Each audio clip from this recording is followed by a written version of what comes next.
How do you measure truck, brake rotor runout, and parallelism?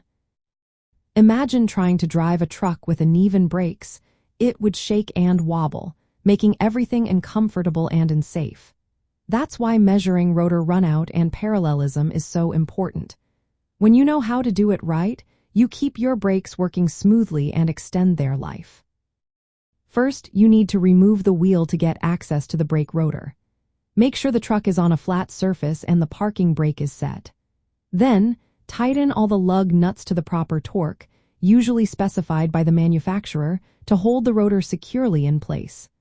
Partial tightening can cause false readings, so it's best to tighten in a star pattern.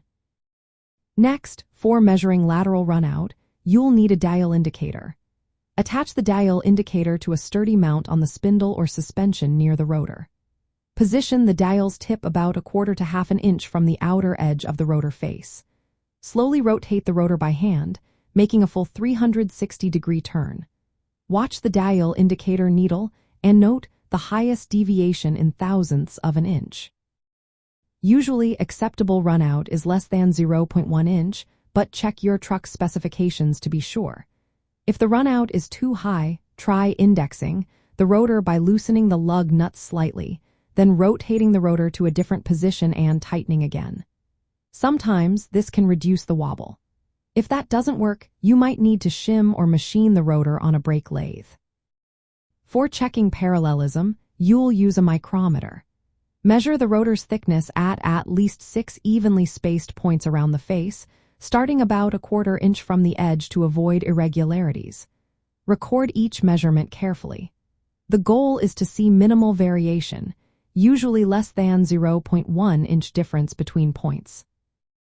If the difference exceeds 0.6 inch, it indicates a problem called disc thickness variation, which can cause brake pedal pulsation and uneven wear. In such cases, resurfacing or replacing the rotor is the best move. Heavy trucks and 18-wheelers have thicker, heavier rotors, so you need sturdy tools and careful procedures. Over-tightening the lug nuts can warp the rotor, so always follow the correct torque specifications and tightening sequence, often in a star pattern. Also, check the hub bearing end play because excessive play can affect runout. Using an impact wrench to tighten lug nuts can cause runout, so manual torque wrenches are better. Regularly measuring runout and parallelism during brake service helps prevent issues like brake pedal pulsation, uneven pad wear, and rotor warping. In the end, measuring rotor runout and parallelism involves using a dial indicator for lateral movement and a micrometer for thickness checks. Proper mounting, correct torque, and regular measurements keep your brakes functioning safely and efficiently on those long hauls.